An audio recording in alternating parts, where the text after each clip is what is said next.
Hello guys, welcome to this lesson in 2-8. We're going to be talking about linear quadratic systems.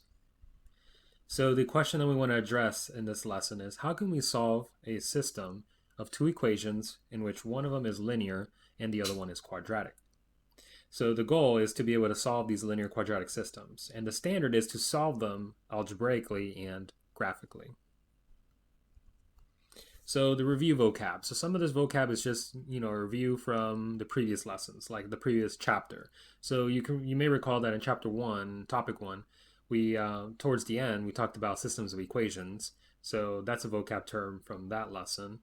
We also talked about what it means to be a solution to a system. And we talked about linear systems in that chapter in chapter 1. Now, since we are introducing chapter 2, we're going to talk about linear quadratic systems, since we are in chapter 2, which is all about quadratics. So what does it mean to be a linear quadratic system, and how many solutions can there be for such a system? So a linear quadratic system. So remember that a system of equations has two equations or more, and two unknowns or more. So in this case, we got two equations and two unknowns, x and y. But it's called linear quadratic because if you look at the first one, well, this is a quadratic equation. This is a quadratic function. Okay, so this is a quadratic equation. And this is a linear equation. Hence why it's called a linear quadratic system. So remember, it's a linear equation because it satisfies the form y equals mx plus b, right? Where the highest power here is 1, and m and b are just the slope and the y-intercept. Now, the top one is a quadratic equation because the highest power is 2. So hence why it's called a linear quadratic system. So how can we tell how many solutions it has?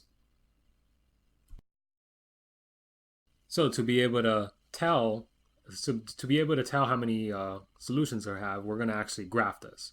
So I went ahead and included a graph so that we can graph the two equations. So we got y equals x squared. So how do we graph y equals x squared? Well, we know that that's quadratic, so it should be the parabola. So it should have the parabola shape. So if you forget what the values are for the parabola here, well, you can just always make an xy table and use that to graph x and y, and then make the shape. So pick some values for x. So let's do -2, -1, 0, 1, and 2. So you can always resort to the table and figure out what the values are. So if we plug in -2 here, well, we get -2 squared. And what is -2 squared? Well, that's -2 times -2, which is 4. Again, do it for -1. So we got -1 squared, which is 1. And then 0 squared, which is 0. 1 squared, which is 1. And then 2 squared, which is 4. So for our coordinates, we have -2, 4. We have -1, 1. 0, 0, 1, 1, and 2, 4. So this is nothing new. We've done this in the first chapter. We're simply just plotting the points so that we can make the graph. So we're going to go ahead and graph the points now. So we got -2, 4 over here, -1, 1, 0, 0, 1, 1, and 2, 4. So now we can make our lovely parabola. And I'm going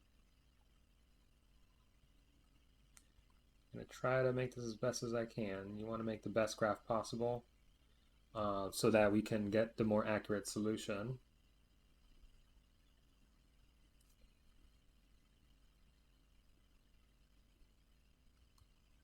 Okay, so we got our parabola. And now we need to graph our linear equation, y equals 2x. So how do we graph y equals 2x? All right, let's do it over here. So we have y equals 2x. Remember, that's the same as y equals mx plus b, right? So in this case, the b is 0. So you can write the +0 there. So remember, the b is the y-intercept. So we know that the y-intercept is equal to 0. The y-intercept is where it crosses the y-axis. Well, in this case, well, that's just over here, right? So that's at 0. And then we know that the slope is 2. So that means that the slope is 2 which is the same thing as 2 over 1. And remember that this is rise over run. So we know that it goes up 2, it rises 2, and it runs 1. So it's going to go up 2, so 1, 2, and then run of 1. So that means it's up 2 over 1. So this guy. And then we'll go again. So we'll go another up 2 over 1. And that's over here. And then just so that I can make a more accurate line, I'm going to go down 2 this time and then go left 1 so that I can make the line.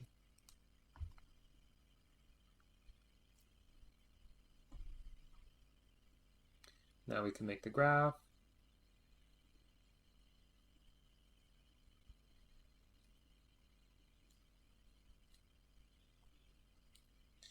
All right. So now we got our two functions graphed. Now we can determine the number of solutions. The number of solutions is simply the number of points that they cross each other, so the points of intersection. So in that case, well, they cross here and they cross here. So so that means we have 2 solutions, right? So we have 2 solutions. What are those 2 solutions? It's actually pretty easy to tell here. So it's at 2, 4 and at 0, 0. So those are our 2 solutions there. So it's pretty easy to tell if you have a graph how many times it crosses. So let's do that for B, same way. Now I already went ahead and graphed the parabola, so that way we don't have to do it again. However, we're going to have to graph y equals 2x minus 1. So again, remember that for y equals 2x minus 1, we have y equals mx plus b. So that means our y-intercept is -1. Our slope is 2, which is 2 over 1, which means it goes up 2 over 1. So the y-intercept is -1, so let's do that first. That's down here. That's where it crosses the y-axis. Then you're going to go up 2 over 1.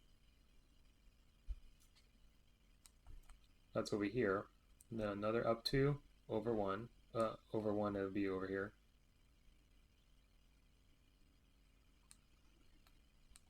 So that means it's like over here.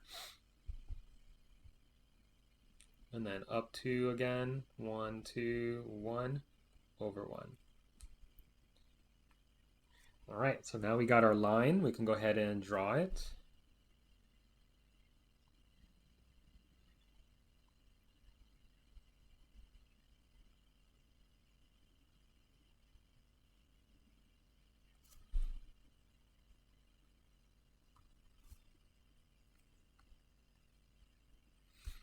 All right, so notice if you look at the graph, it actually only touches the parabola once at one spot, right here. So that means we only have one solution. What is that solution? Well, it looks like it's 1, 1. Now this line right here, where it touches it at one spot, is called a tangent line. So this line right here is called a tangent line. So tangent line is basically where, where it crosses it at one spot. And then the one here, this is called a secant line. Okay, so you don't really have to know that, but it's something that you'll see in, later courses. So like if you move on to pre-calc, maybe calculus, you'll have to know, that this is a secant line versus a tangent line. You guys will do more of that when you do derivatives. All right, so let's look at the last case. Again, we have the parabola there graph for us. We just have to deal with the linear equation. So we got y equals mx plus b. So that means the b here is -4. So the y-intercept is -4. And the slope, just as it was before, is 2 over 1. So we know we go down to -4. We go up to 1, 2 over 1, up 2 over 1. and so on.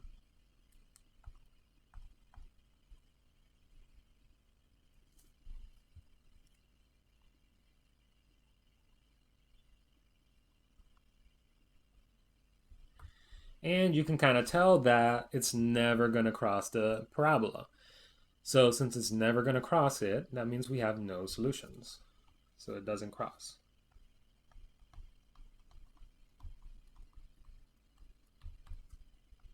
So it doesn't intersect the parabola.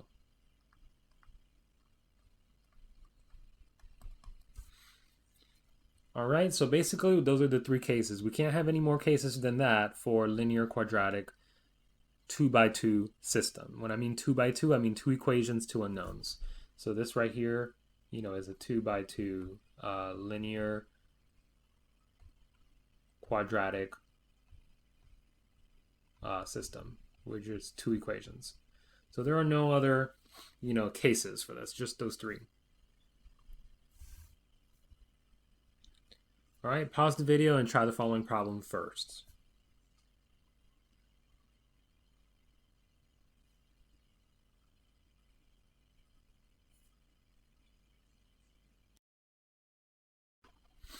All right, so let's take a look at the graph. So we want to graph y equals 3x squared.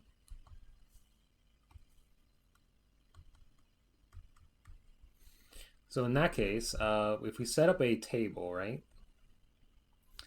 Let's just pick a few values here. Now, if I do -1, 0, and 1. So you can pick whatever values you want, but make sure that you're consistent with your values. So these three values are generally safe. So we got 3 times -1 squared. Well, let's do that off to the side, actually. So 3 times -1 squared. So if x is -1, right?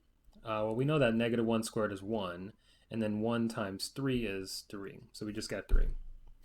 If we did 3 times 0 squared, well, 0 squared is 0. 0 times 3 is 0. Done. And then if we change that to 1, well, 1 squared is 1. 1 times 3 is 3. So we got our coordinates, right? Yeah, -1, 3, 0, 0, 1, 3. So we can make the graph. So -1, 3.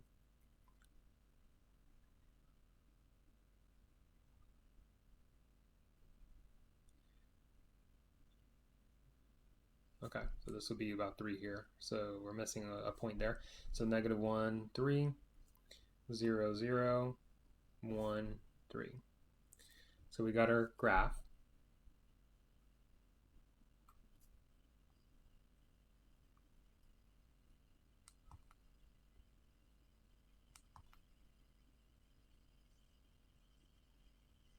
Okay. All right, so that's our parabola. Now let's do our linear function. So we got y equals 3x minus 2. So for y equals 3x minus 2, we got y equals mx plus b. Our y-intercept looks to be -2. And our slope looks to be 3. So we got 3 over 1, which is rise over run. So you're going to rise 3, run 1. So let's do our y-intercept first, which is -2. We're going to go up 3, then over 1. So 1, 2, 3, and then 1.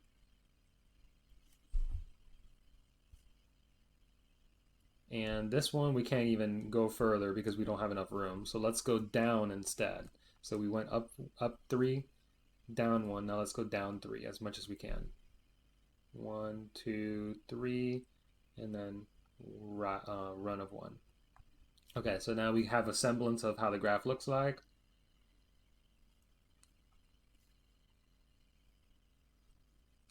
It's not a very good graph.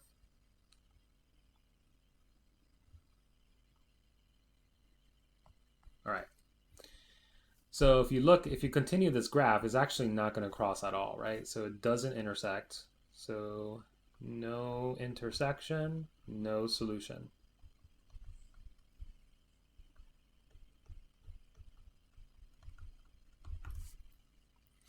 All right, that's all there is to it.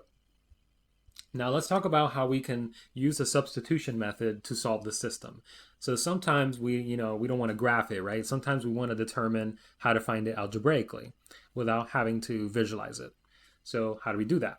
Well, we want to use the substitution method. Remember that in chapter 1, when we were doing systems, you could solve it with elimination method, substitution method, and graphically. Well, we already touched upon graphically. So now we want to touch upon the substitution method. Now we generally can't solve these equations with elimination. Elimination is not going to work here. The reason why elimination doesn't work here is because you got an x squared here, and there's no way that you can eliminate that with an x, right? So you can't eliminate those. But we can use substitution method. So we're going to focus on doing that method. So in order to use substitution method, well, we know that y is equal to 3x squared plus 3x minus 5. So what we want to do is we want to substitute that in and plug that in for y here. When we do that, we end up having just one equation instead of two. So let's do that. So we have here y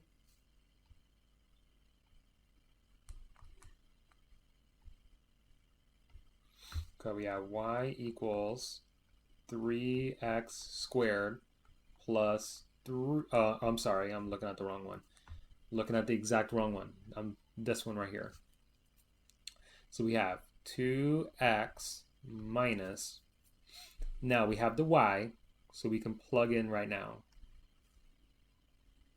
So what are we going to plug in? We're going to plug in what's in purple, the box part. So 3x squared plus 3x minus 5. Okay, so now that's part of y.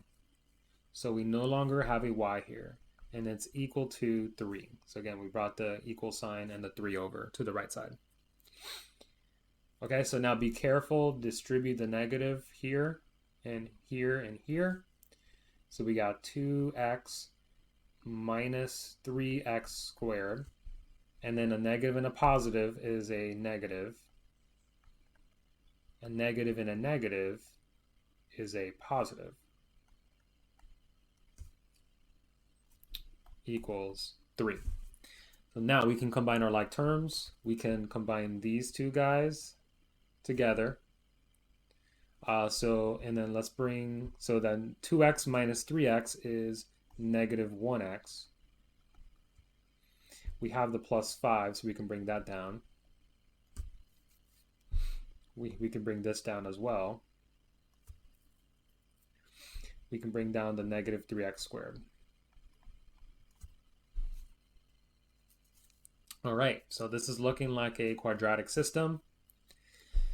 So now we're going to tap into the methods that we used in the previous lessons to solve this. Meaning we can use quadratic formula, we can use factoring, we can use complete the square, any of those methods we can use. So what we're going to do is we're going to use factoring to solve this. So in order to use factoring, we need to move all the numbers to one side. Or we need to make one side equal to 0. So we need to make this side equal to 0. So I'm just going to go ahead and subtract 3 on both sides.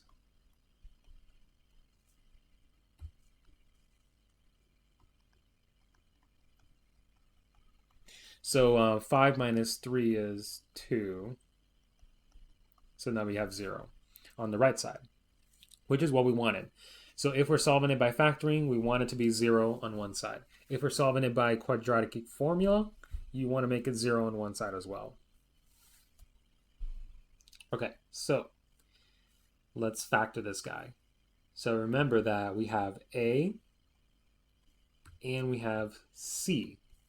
And A is not equal to 1, which means we have to use the AC method. Okay, so we need the AC method. So we do AC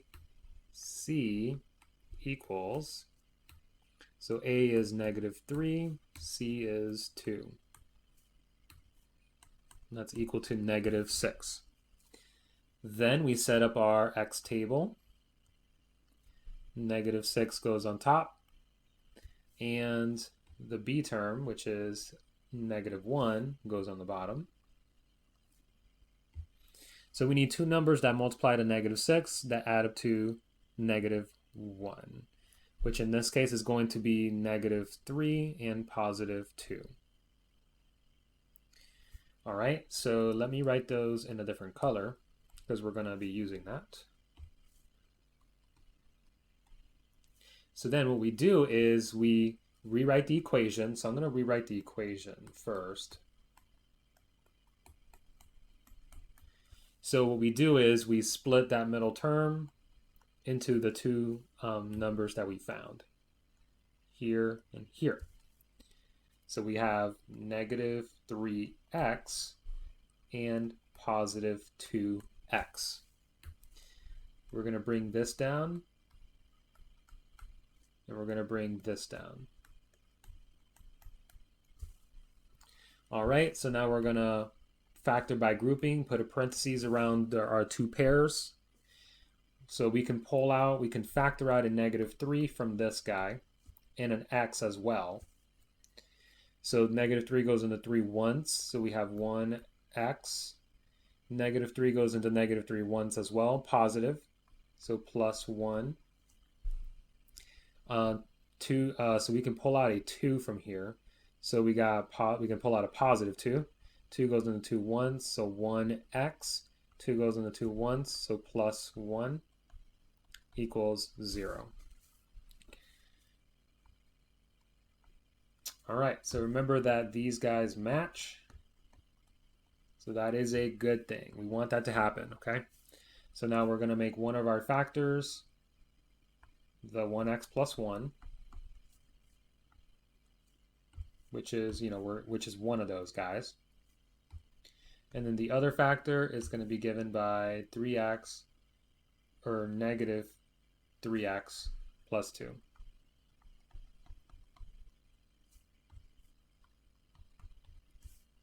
Okay, and then what we do is we solve it using the zero product property.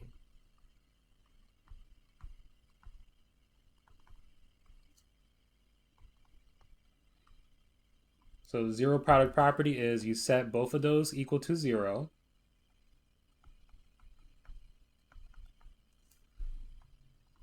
And then solve. So for this first equation, we simply subtract 1 on both sides, and we have here that x is equal to -1. So this one is invisible, so I'm just not going to write it. So we got 1x is equal to -1. Now I'm going to subtract 2 on both sides here, and I get -3x equals -2. I can divide both sides by -3.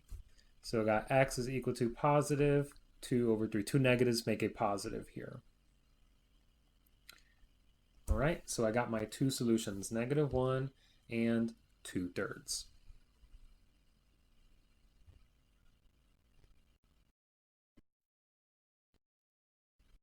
All right. Pause the video and see.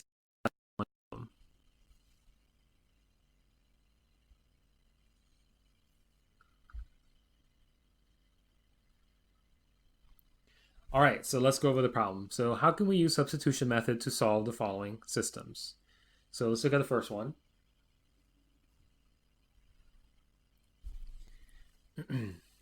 So in this case, well, we know that y is equal to 2x squared minus 6x minus 8. So why don't we just plug it into this guy and see if we can solve it that way. So we got 2x minus parentheses 2x squared minus 6x minus 8 equals 16.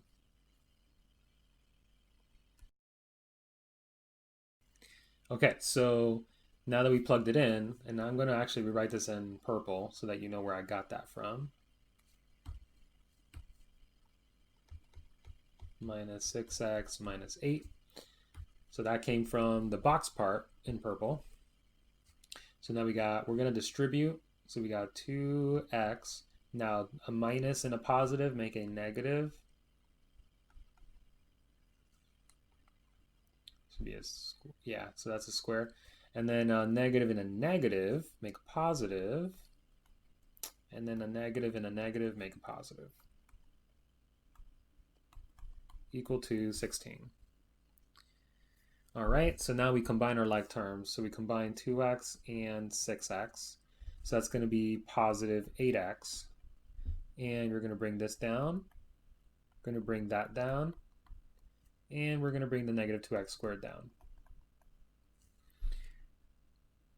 All right, so now we got a quadratic function. So now we're going to see if we can factor it by subtracting the 16 over, making one side equal to 0.